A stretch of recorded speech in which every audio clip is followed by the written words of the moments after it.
رابطے پھر رب ہے نا پترو، رب ہر کسی کو بے نقاب کرے گا۔ ٹائمز آف اسرائیل میں تاریخ میں پہلی بار، یہ اسرائیل کے سب سے بڑی اخبار ہے، پاکستانی حکومت کا شکریہ ادا کیا گیا۔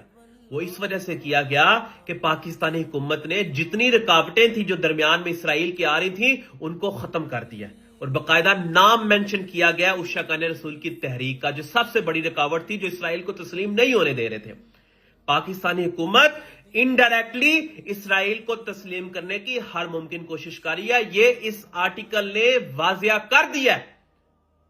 ہمارے دشمن باہر والے نہیں ہیں، پاکستان کے دشمن پاکستان کے اندر ہی ہیں، اور پاکستان کی جڑوں کو اس وقت کاٹنے لگے ہوئے ہیں، اور وہ اس ہر شخص کو سائیڈ لائن کر رہے ہیں جو کہ اسرائیل کے درمیان رکاوٹ بنا ہوا ہے، اسرائیل کو تسلیم کرنے کے درمیان رکاوٹ بنا ہوا ہے۔ اس کا منظر آپ دیکھیں جو مریدکے میں ہوا، سب سے بڑی ان کو تکلیف یہ تھی کہ یہ جماعت جو ہے اسرائیل کو تسلیم کیوں نہیں ہونے دے رہی۔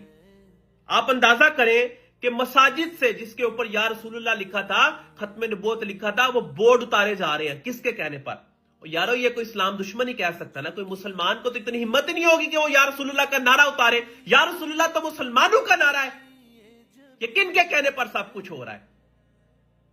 یہ کوئی مسلمان غیرت مند تو کر ہی نہیں سکتا، کوئی بے شرم ہی ہوگا جو اس طرح کے کام کرے گا۔